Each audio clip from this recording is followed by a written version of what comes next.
Hi, I'm Chris, and I'm trapped in a mango box. Hi, I'm Adam, and I'm the Rock. It's a rock. I am one. And we don't podcast. But what we did do this week is watch a very popular anime, a very well-memed, well-beloved little slice of life thing called... almost like a cult, not cult classic, but like a indie sensation, almost. It's not independent in, like, not even in, like, the slightest. It's like the same vibe, though, you know? No. Okay, well. It's Bocchi the Rock. It's Bocchi the Rock. Bocchi Zaraku. I don't know if they ever say it like that, but yeah, sure.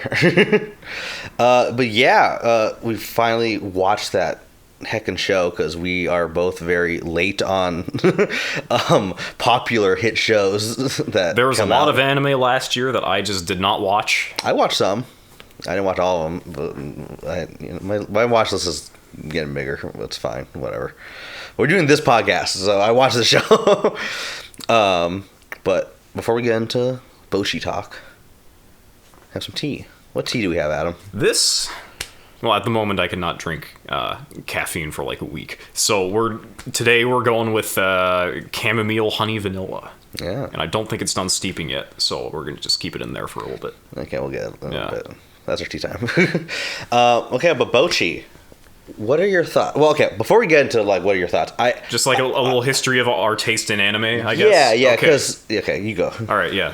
So, I fucking hate slice of life. Yes. It's boring as shit.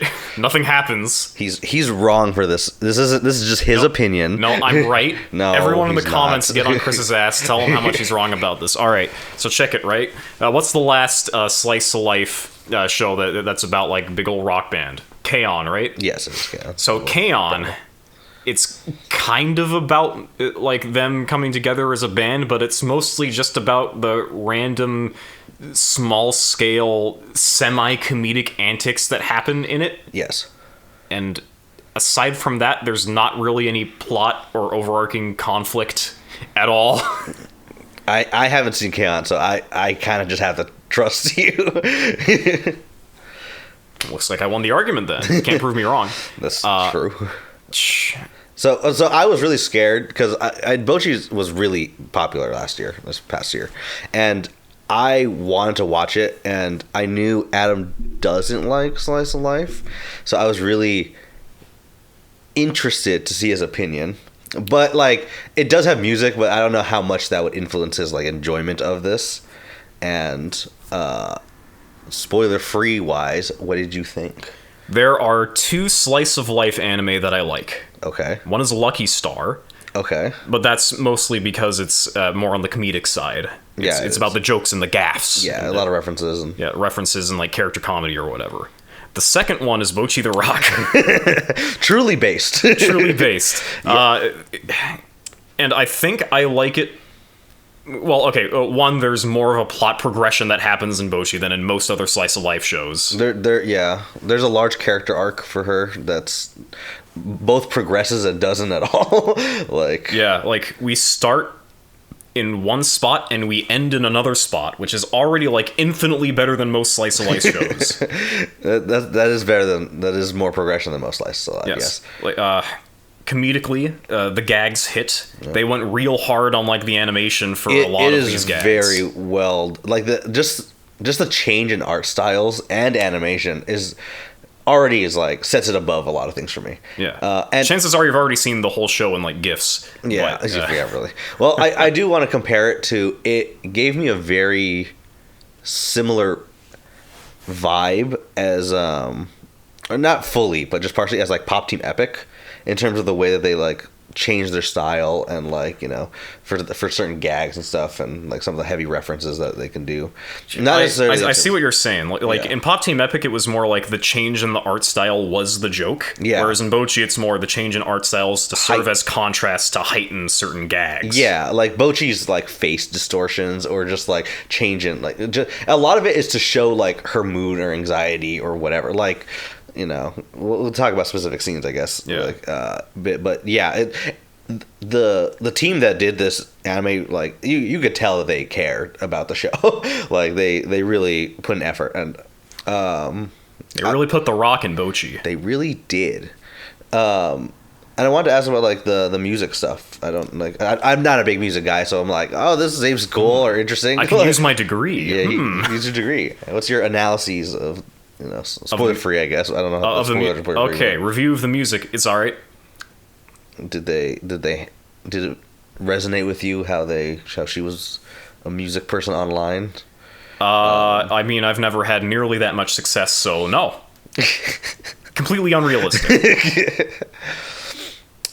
Well, when you get to 30K subs on your channel, then you can go back to rewatching Bocchi and be like, oh, now I get it. Now I can actually connect with this character since I've had internet success. Yes. Well, okay. Aside from that, the talk of just like the music stuff and like there was some guitar talk and like stuff on tech and learning and shit. Most of that is pretty accurate to real life. Okay. Like whoever wrote this, I'm assuming it was a manga first. Whoever wrote the manga was most likely a guitarist or a musician of some sort. Probably an introverted guitarist.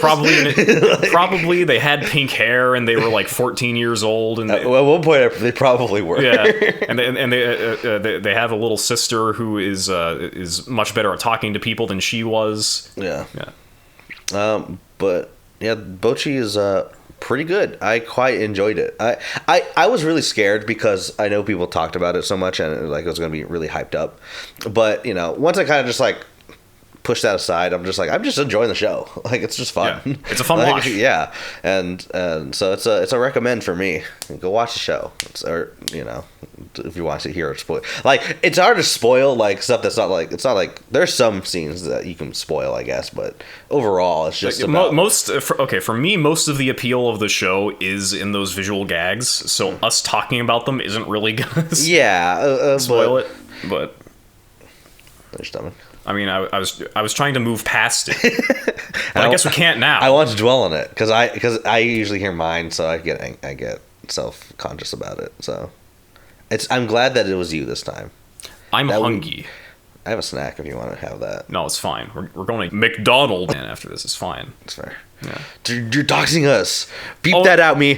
we're going to McDonald's after this. It's fine. I'm gonna cut that out and put that. But yeah, I think Bocchi is worth the watch. It's worth a watch. I wouldn't say it's like a life-changing anime unless you really resonate with the main character. But which is possible because I know possible, but a lot of people online probably do resonate a lot with a very introverted person that wants to be like well liked. Yeah, I mean I resonated a little bit with like the performance anxiety stuff, but that wasn't nearly enough for me to be like, oh my god, this anime speaks for me.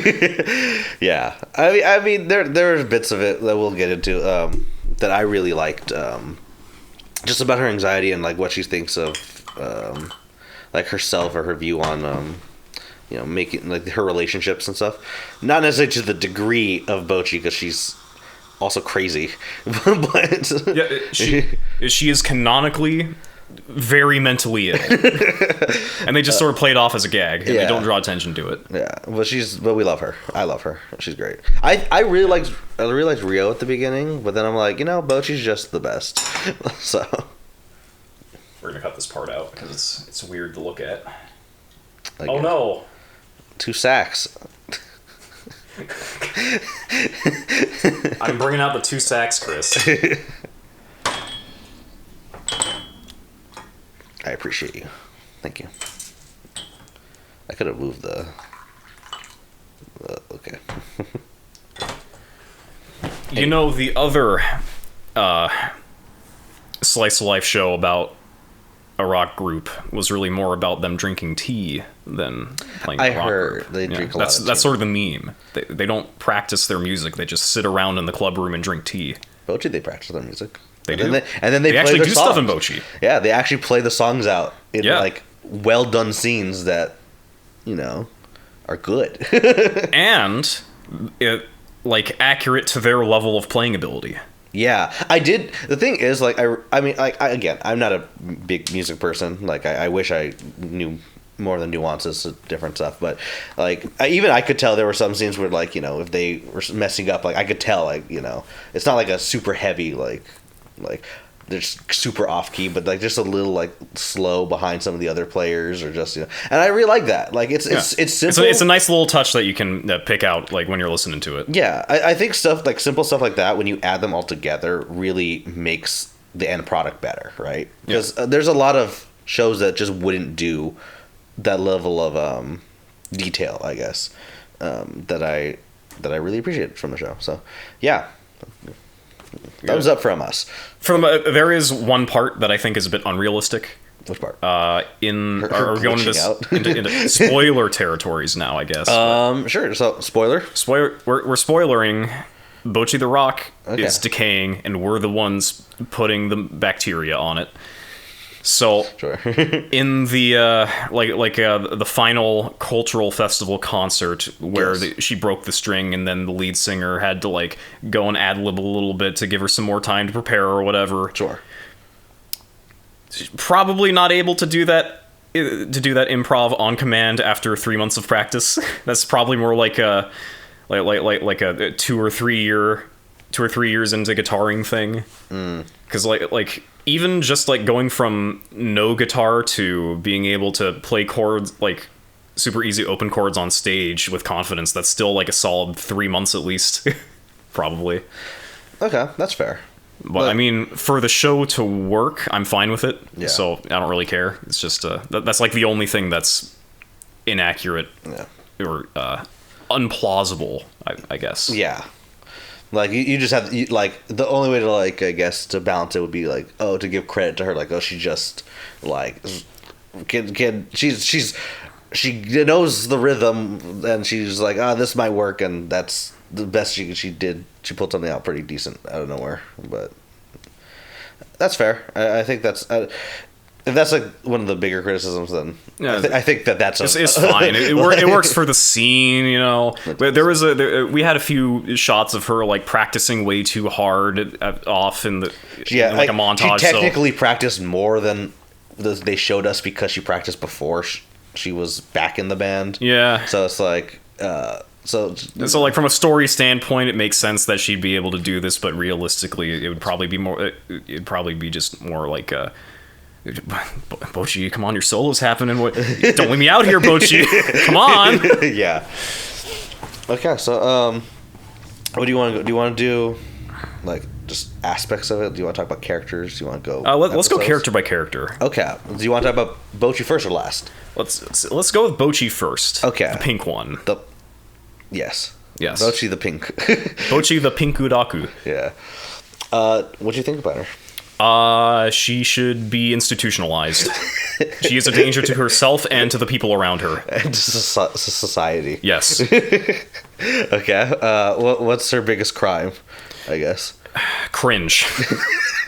Dude, yeah. There are some scenes where I physically was like, bro, this is so... Like, the stage dive made me fucking... I had to pause the video, and I was like, I need to breathe. I can't.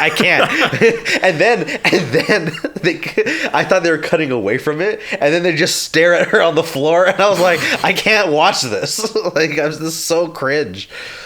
Okay, so as a rocker myself, as Vivum Zadaku. Yeah, Vivum the Rock. Stage dives have a very specific, like, expectation within a crowd, and it all depends on like what the vibes are, how excited everyone is. So there's a couple things wrong with Bocchi's approach.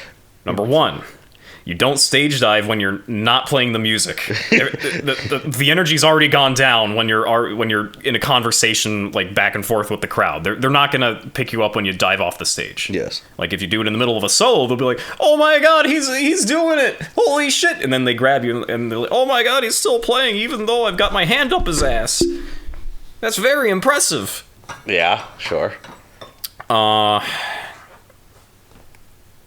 And like from an audience perspective, generally, if you go for a stage dive and the crowd just parts and they drop you on purpose, that means you probably sucked. Like if you do a stage dive and you've been performing well and the crowd isn't super into the whole stage dive, they'll probably just like grab you and throw you back on stage. But if they part and just let you fall, that means you probably suck. But Bocchi didn't suck. No, she didn't suck. She just chose the wrong moment. Yeah. Along with, it's a school festival, so I don't think that a lot of the crowd members were probably like, yeah, we'll do this. They're probably just like, what the fuck are you doing? Who are you? Yeah, they literally said, who are you? Like, whoever you are, guitarist. Like, while she was on the crazy stage. rocker chick. Yeah. Yeah. You know, that's, you know, and that's her label now, and she's still cringe. Now she's more well known in terms of her cringe. I don't know, the stave dive really got to you, but for me, I was just like, oh fuck yeah, dude. I don't know, maybe I've seen too many like footage of live concerts where people just completely flub the stage. Yeah, I don't watch throw those. themselves right onto the ground and have to go to the hospital. You know. Yeah, again, I don't watch those because that's cringe. So. I don't like watching cringe content either, but this is my field, so I'm a bit more familiar with it, you know. Yeah. Okay, what was more cringe for me was when they were at the beach, and then there was like the big hunky dudes that were like, "Hey, babe, you want to come hang out with us?" And they all like pose, and it's, ugh. You don't know, but Bocchi's not into this. Get away from her. Yeah, I thought that. Similarly, one scene that was like that, but made me feel really like this was Pop Team Epic, was when she was in front of the maid cafe and in her maid outfit, and the two like biker dudes came by. That whole scene made me think this is a Pop Team Epic gag. Like, you know what? Yeah, that did feel pretty Pop Team Epic, because like the characters of those biker guys was like in a completely different art style. Yeah, and it was just really funny just seeing them as Bocchi's drooling, like just completely disassociated, not even like conscious at that point. No, she disassociates a lot. Like she's like on the train to the beach. I don't think disassociating is the right term. I think the proper term would be like psychotic episode, or I think she does out both. of body experience. Yeah, perhaps. Yeah, whatever is the most accurate to what she's doing, right? Because she also just blanks out on the way to the beach, which they say she was asleep. Well, I guess, but I think they use the term unconscious. She's unconscious. Yeah. She passed out from the cringe. Yeah. Well, just the anxiety of like, oh my god, this was the scene that made it feel so fucking realistic and made me hurt, was when she's just in her room playing, and she's like, oh, it's summer vacation, I have plenty of time, and then the days just go by while she's just playing her guitar. Oh, yeah. And I'm just like, this hurts. That's literally my life for the past like 8 years. Dude, I was like, oh my god, this hurts me so much. That's why, like, doing this, and you know, we play D&D and stuff, I'm like, oh, thank God. Oh yeah, shout out to our D&D group. Very good episode last night. Yeah, my best showing as a DM, their best showings as players. We're really cool and good and hilarious and funny and handsome and attractive. And they're not online yet, but we might do. We're a bit too chaotic for an online show, but it's fine. It's okay, fine. Maybe sometime in the future we'll have a campaign up on the I Don't D&D channel. That'd be kind of funny. But yeah, Bocchi, I think, is she's very funny. I think she's she's, I don't know, who does she remind me of? Just like yourself? Yes, I am Bocchi. I am Bocchi the Rock. Oh. or dude. Oh, sorry. I'm trying to remember what that scene is where she just like her mind just completely breaks at the thought of working at customer service, and she just like shakes her head at like 400 RPM. Yeah, I really like that scene. That was cute. When she was just like, "There's no, like, I don't want to get the job." Yeah, but it's like that would get you in like a psych ward in real life. Yeah, well, that's another thing. Her friends are very supportive of her, and we all need friends like that. Which, you know. Well, okay, let's go through her friends. All right. So the only normal one is the drummer. Yeah, Nijika's the most normal person. Yeah, like Kita is outgoing, but like she's advanced outgoing. Yeah, she's like I really appreciated how when they were at the temple, or they're going up the steps, how she was the only one that wanted to go, and even though Nijika is an outgoing person, she's just didn't want to do this, and she was exhausted too. So, but yeah, Nijika is the most normal person. I mean, like she was able to be assertive with Bocchi when they first met and getting a band member. So she's able to talk to strangers pretty decently. She worked at the maid cafe. She's very like, how do I say this? Blonde? She's very blonde, yes. But you haven't seen the show, but Comey Can't Communicate. I've seen clips from Comey Can't Communicate. I read the manga. I haven't seen the anime. But she reminds me of the main character of that. Not Comey. The guy Tadano. The male main character. Because he's very good at just being kind of average. But because of that, he can talk to everyone on the same level. Because he's just kind of like in the middle and can reach out at the similar distance. And Nijika reminds me of that. Where she has a chaotic people around her, and she can kind of vibe with that, but also she doesn't need to express herself to that degree. And I just wanted to start a band, but all of my friends are insane. I don't know what to do. Yeah, it's so she is the most normal. Her dream too is like I thought her dream was going to be playing with Guitar Hero when she was talking to Bocchi, but I like that her dream was just bring more attention to a place that she cares about, which I think that's a nice dream. Like, I guess if you're like not very ambitious, or if you're not vain and arrogant. The only reason I'm not famous is because I'm not famous yet. He's not wrong. And I also really liked that Bocchi was like selfish. Every time she would ask for like wishes or something, it'd be like, please, I just want money and fame. Yeah. Base Bocchi. Yeah, I was like, greed is good. Yeah, I just thought having a character that even recognized, oh my god, these people are so selfless and actually want these hopeful dreams and makes me feel bad, but I'm still gonna wish for them.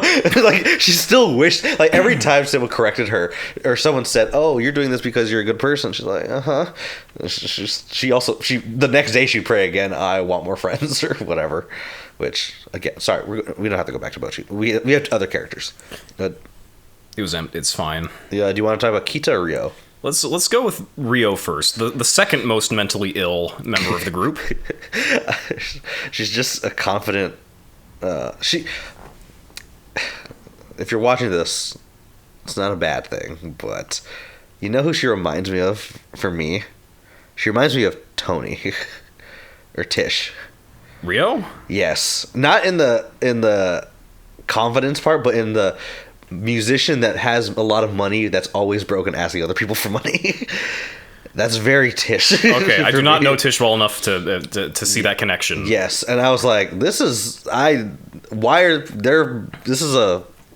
stereotype? Question mark. Rich musicians that are always poor. And I was like, that's real. That's real to me. Tish, you're nothing like Rio. Personalities are completely different. Yeah, but that aspect is very similar, which I thought very funny. If anything, he's more like Kita. Yeah. I don't think you're gonna watch this episode, but still. But yeah, Rio is always confident. She tries to be confident and is always making a fool of herself. Yeah, distant, depressed. Probably. Yeah, she's cool. Disconnected from the world around her. Yes, in a way that she thinks she's above them all and above it all. That's because she is. This is true. She's canonically the best musician in the group. Yes. Well, she's the most verse, I guess. Like in the commercial end cards, they had like the hexagon powers list, and for Bocchi it was like the speed and soloing at S, and then for Rio everything was out at A. And they showed her stand. It was like it was like a green snake that sort of wrapped around her leg, and the head of the snake became the bass. You remember that, right? I think Stando Power. I was writing notes on that scene, I think. I was like, oh, right, you're right now what happened in the episode. Okay, yeah. right. So I think I missed that, but that scene, you gotta go to the Bocchi stand wiki and the Bocchi the Bocchi stand wiki and it'll show you all the stats. I believe you. But yeah, do you like before I guess we get to Kita, which of the characters is your favorite? I guess. I mean, I like Bocchi because that's the whole point of the show. I mean, yeah, but there are a lot of shows where the main character is not the favorite. Oh, I like the drunk one. The drunk one's cool. Oh, yeah. I forgot. I don't know if I wrote that. Her whole character is just like, I want a drink. Come along with me, children. Watch me consume alcohol. Well, I like that she became an. Well, I don't know if I like it, but I like the through line of she became an alcoholic because she wanted to calm her nerves, and she did that so frequently that she just became an alcoholic. I was just thinking, damn, I'm sorry, but also it's nice that they have a whole little subplot with that, I guess, or a background, I guess. Yeah, it's like inspiration for Bocchi because it's like, man, this person was just like me and they overcame all of their troubles. She does say, I don't want to be an alcoholic like you, which good line to draw, Bocchi. Like you see her draw lines like that, but then also post one photo all over her room. Oh yeah, and then laugh creepily. So, like I've said before, she should be institutionalized. I like. Sorry, we're going to go back to Bocchi real quick. She's the main character. Don't judge me. She is not okay. I just like when fucking Nijika and Kita came over. Oh yeah, the ash gag. Well, not just that. That was really good. That was probably my favorite gag in the whole show. They all just got more depressed, and even Kita's like, "I'm so sad because I'm too cute." Like, I like that kept in line with both of them, but I liked that.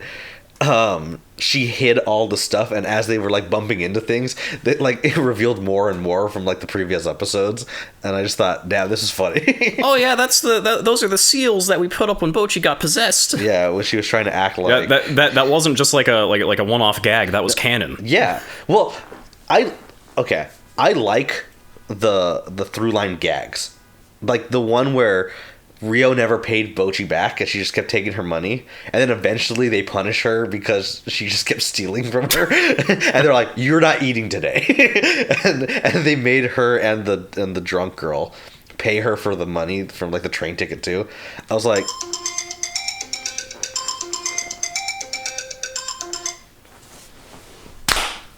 that was good. Yeah, we could be in sync sometimes. Yeah, timing is everything. I'm a musician. I have a degree. We just watched Bocchi the Rock. Yeah, we're both experts. Yeah. But yeah, I really... just the Throughline Gags, I think, helped me enjoy the humor more, because anytime they would just bring something up, it comes back. Yeah, they fucking committed to a lot of those. Yeah, and I thought, and a lot of them, I think, generally were pretty funny, or like funny enough at the very least. Like I said, I thought the Rio not paying stuff I thought was really good. I like the part where she like walked into the club and she was eating a leaf. Yeah, her being poor is her not having money, not being poor. As a fake vegan, I can appreciate the vegetable that she brought in. Yeah, I respect that. And even when she asked for money again, she said, "I'm tired of eating. I'm tired of eating weeds and bushes." And, like, just that, again, the whole through line of that was really good. Kita. We never talked about Kita. She's a ray of sunshine, and that hurts. She is the most depressed of all of them, and compensates for it by surrounding herself with people all the time. That's my headcanon. That's my fan theory. Yeah. Not that she, every time we see her alone, she's smiling, but yeah, that's fair. You know why she smiles, Chris? To put up a facade. To not frown. That's why she smiles. A smile a day keeps the graveyard away. I haven't heard that one before. I just made it up. That's pretty good. It's pretty profound. It's like poetic or whatever. Some would say. Not me, but but yeah, Kita is fun. I did wonder when we were gonna get her first name, last name, because her name's Kita Ikuyo. Her name's the red one. Yes. I did not remember her name was Kita. Okay. But she's really ashamed of her name Ikuyo just because it sounds like it's like a little pun of like, because I think Kita is what, like, I'm here, and then I remember this being a gag. Yeah. But since I don't really speak the language, I don't really get it. You took Japanese for years. I'm pretty sure Ika is squid. Her name's Kita. Then I've got nothing. What, is she like a kite? Does she fly around like woo? Yeah, she does do that a couple times, yeah. But I do like that I was worried a little bit in the school festival parts that she looked, I guess, down or depressed a little bit because either she didn't think she was good enough or something, but I kind of liked that she just wanted Bocchi to feel better about it because she knew Bocchi was like, you know, stuff that she wanted to do. And so, and I even appreciate that she knew that, like, I thought she was just being really dumb that, like, oh, I saw you accidentally fell in the trash can and I submitted for you. I'm like, oh, why are you so dumb, Kita? But then she's like, no, I knew you threw it. I wanted you to. I did it anyways because I don't care about your feelings or your prospects. I'm doing what I want, Bocchi. Well, I like that she did apologize for it. She did regret that she kind of pushed it, but also I think that, you know, her reasoning I understand of wanting someone that, you know, is both good and has said that they've wanted to do this before and trying to give that initial push because you're like, oh, Bocchi's not going to do this like on her own. Yeah, she's a rock. She don't move. She is a rock. I want to get you know how they had like the live, I guess live action, but the little miniatures of Bocchi, like they're on the stop motion stuff. Oh, like the couple of shots when the like there's a real camera where they're going through like a garden and then there's just a Bocchi figurine just in a cave. Yeah, and the one where it's like the school festival and they're running around in like a circle. Yeah. I want to get that little Bocchi figure because I like that. Anytime you throw real life into animation stuff, I'll always get a kick out of it. I don't know about you. Who Framed Roger Rabbit? The Three Caballeros? Is there live action in that? Yes. Oh, yeah, I guess, huh? It's been a while, bro. It's been like 15 years. Disney's Enchanted? Yes. We got Chowder. Oh, yeah, because they had puppets and stuff. I was going to say that... Oh, the car wash. Yeah. That's right. They ran out of budget. Yeah, they ran out of budget, and they had to do a car wash in real life to get the animation budget up. I guess Flapjack probably has some. No, Flapjack has a few things where it's... I don't think it was... They actually filmed this, but like they probably made some CG to make it look like there were some like two-dimensional wood-carved puppets. Mm-hmm. Like with some... Like, not with Bubby, but with other whales. It was like a... like a painted wood carving of a whale, and then they had a separate piece for the jaw that would go like... Mm. They did do that, yeah. So that's also good. Oh, the Candy Wife, I think, was claymation. Oh, yeah, Candy Wife was claymation. Or something that was made to look like claymation. Something like that. Maybe she's Candy. Maybe it was real life candy. Maybe it was real life candy. Yeah. But yeah. And for I Don't Podcast, this little fellow right here. What do you want me to put there? I don't know. Find something. Sure. Oh, God. Oh, no. Fuck it. That's another hour on to the editing time. And I'm very slow at editing. But yeah, the gags, like I said, anytime that they have, you know, they take away from the typical formula. Like again, I know it's not just them, but when it feels like a Pop Team Epic gag, that's not just for the gag, but enhancing, like you said, enhancing the feelings or whatever. It's fun. Like it's I don't know. It makes me more appreciative of the medium, I guess. We can appreciate the creativity on display. Yes, thank you. How well spoken. I did go to college, Chris. So did I. Did you? That's rude. Because I gotta say, some of the stuff in this is like it rivaled Pop Team Epic for me in terms of like, because Pop Team Epic had just like they just throw gags at the wall in terms of. Like, I thought this was a lot better than Pop Team Epic. I think so too. Oh, I think it's because Pop Team Epic is just kind of like lull random. Which I enjoy. I think it's fun, but yeah, Bocchi. Pop Team Epic is fun to watch just because it's like super fast paced and there's a lot of gags thrown at you. But what I mean is just like the type of gags, like that they use in terms of that, like the peak ones that I really like from Pop Team Epic. I think these rivaled those for me in terms of like how they, did something. Like when Bocchi was freaking out.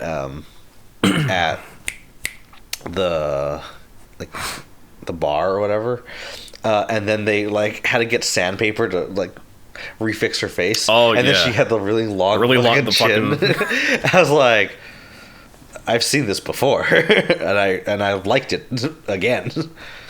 They did a Ashitano Joe reference with her like dead like on her chair. I don't know what Ashitano Joe is. Megalobox. That's I think based on Ashitano Joe because he's the one where with the mechanized boxing. Yeah. Bocchi has a Yamcha pose at one point. I remember that one. And I was like, that was funny. I didn't think it was funny. It was just more like, oh, that's Yamcha. Well, I like the Yamcha. I get that reference. As a big Dragon Ball fan, I enjoyed it. She gets beat up by by the music video of the school festival. I think she was watching it and starts punching her in the face. There was a couple of things like that where she went online and it was just like an overwhelming force of humanity that would just overwhelm her. Yeah. But this just as good. Like it's like I guess we could talk about like in terms of the emotional scenes for me. I don't know if you felt some of them, like not necessarily to the degree, but like I really liked the big episodes, right, where she's playing the music where when they're doing the audition and she actually tries to put in more effort into like actually playing how she usually does and is trying harder. Like I really like that. There's simple things and like you're gonna kind of get there, but I think that it works very well. When she's on the street and she kind of looks up and sees that she has no enemies here. It's very Vinland Saga if anyone's watching the second season, but where she says that, or where she realizes that the only people that are here listening are the people that are here that want to listen. And her realizing that I thought was very, very sweet. And before the stage dive, her still pushing through was something that early Bocchi wouldn't have done. She just would have like fucking broke down. And even like looking at the crowd too, like even on the initial, like when the curtains rose up, I was like, damn, she's not immediately passing out. Which I was like, good on you, Bocchi. I don't know if you feel about any of those. In real life, performance anxiety really only stays until you actually get on the stage and see the crowd. Mm-hmm. Like once you're there, you're like, okay, fucking whatever, let's go. But it's like before you get on, and then when you're walking on the stage, it's just like, and then you get on and your performance is, I know what to do. It's fucking just play the song. What's the big deal? Yeah. She played in a box, Adam. Yeah. She should stay in a box with 4 padded walls. Yeah. And a straitjacket. Okay. So, but yeah. Do you have more things or any specific stuff that you want to bring up? Bocchi, can you give me some more, please, too? Thank you. Things that stood out to you. I mean, well, for me, the biggest thing that stood out was that it was like a slice of life show that I actually wanted to get through when I was watching it. You were perplexed on your own. Why am I enjoying this? Things are happening? Oh, damn. This is character growth, plot progression slightly. Whoa. They actually put effort into the gags instead of just doing the generic anime kia. Yeah, this show was effort. Yeah. That's what I guess it boils down to, which I like that. I feel like there are some shows nowadays, or both anime and otherwise, that you can just really feel the passion that goes into making these things. Bocchi's one of them. One of the weeks that we have or will talk about for RRR, that has a lot of passion. Yes. And I think that you feel that it comes through. I mean, I like ReZero, and it feels like there's passion in that. So I'm very biased, so I know. I haven't watched Mushoku Tensei. I know that has a lot of passion. I can attest to that one being really good, even if it's a bit uncomfortable. Fair, but yeah, I want more. We're getting. In terms of sheer amount, we're getting a lot of stuff these days of just shows and anime and whatever. And, even excluding the fact of workers being overworked and not having enough, there's a lot of shows last season I was watching that they stopped in the middle of production because Aniplex was not handling them well. Mm-hmm. And so, I don't know about you, but I'm fine with them scaling back if they put in just to put in more effort for good shows. Yeah, so this is actually a fairly common viewpoint that a lot of people are having nowadays, where I want fewer. Okay, well, my experience is more in the realm of video games, but sure. I mean, yeah, so it's the same thing. It's the same sort of argument for this, but I want fewer video games that are around 10 or 12 hours long.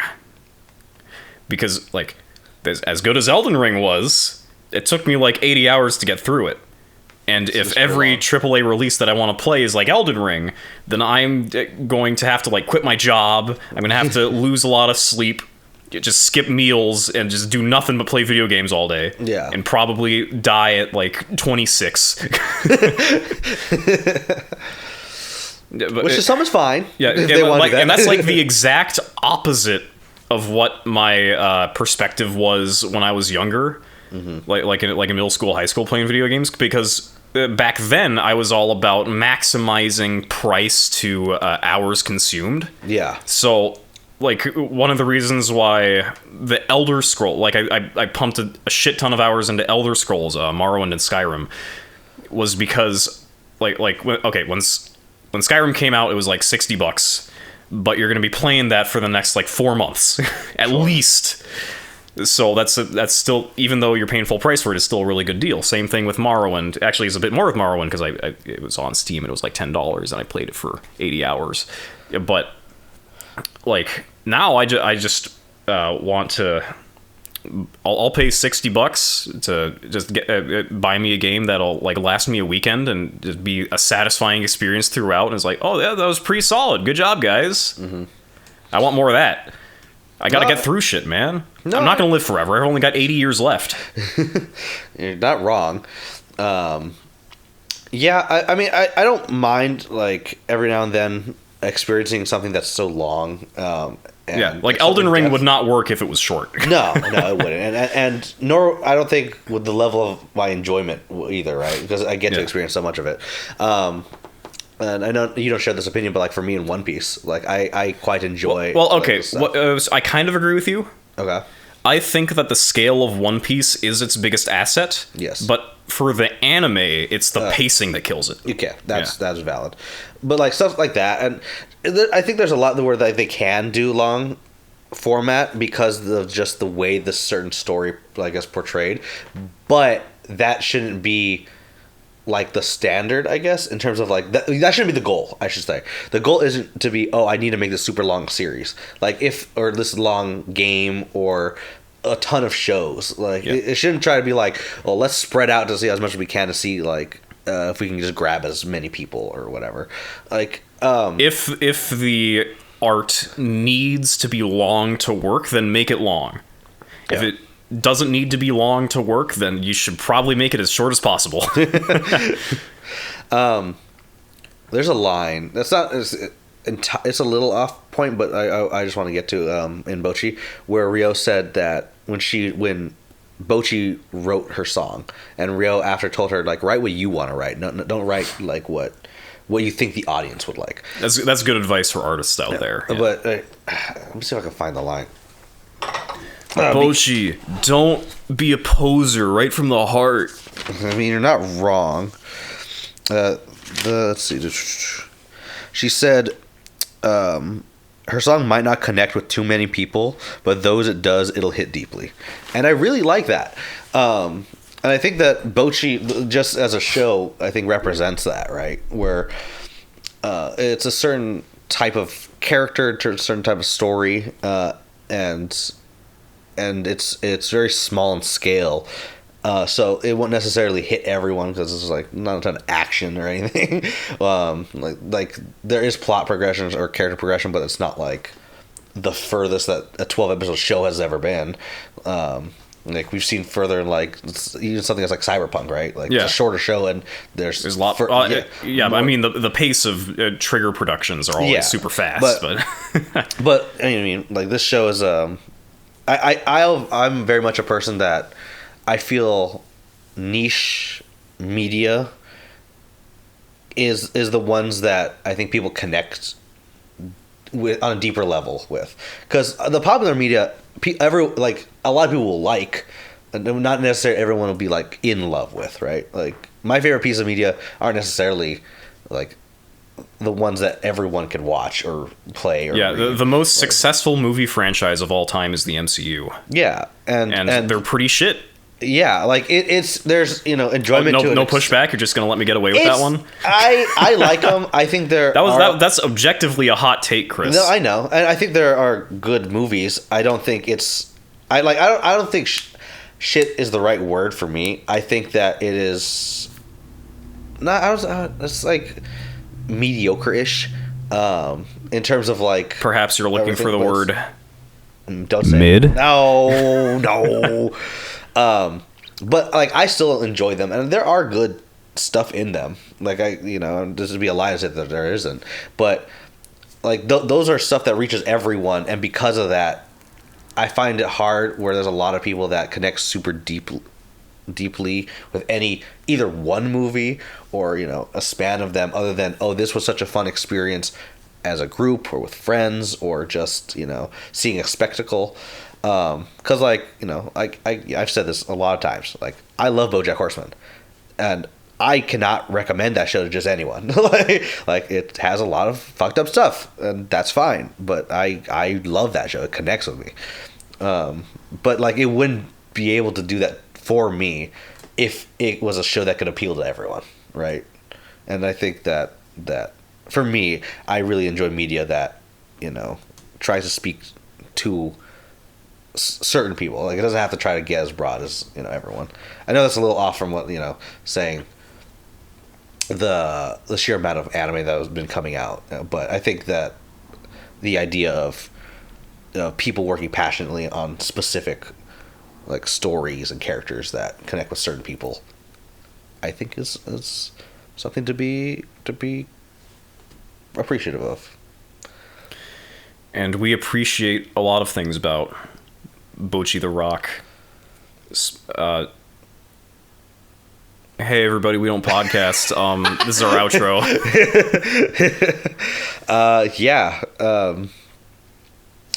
We don't say this often, but subscribe.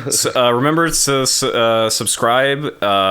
Like the video. Video. Leave a comment. Tell us about how we're wrong. If you have any videos or movies or shows or games or books or something that you want us to talk about, you can leave it in the comments and we won't do it, but you can still leave it. No, I'll make Adam do some of them. If it'll get us viewers, please God. Okay, I figured I was going to say this at some point, but it never ended up happening, so I'm going to say it now. Bocchi the Rock Johnson, Vine boom sound effect. You want to put a Vine boom there? Okay, fine, I'll do it. But yeah, Bocchi was good. It was good, yeah. I liked it. I will reiterate, it's very funny. I think the stuff, the music stuff you said was overall pretty good. Or pretty. Yeah, I mean, I thought that I wasn't big on the tunes. Sure. Yeah, but the way that it portrayed the musicality, it was accurate or plausible. The gags, the visual gags were very funny. They enhanced the stuff rather than just being random.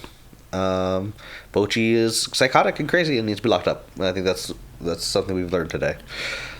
Hashtag arrest Bocchi. Hashtag institutionalize The Rock. I don't know how we'll do that, and I don't podcast. Thanks for watching.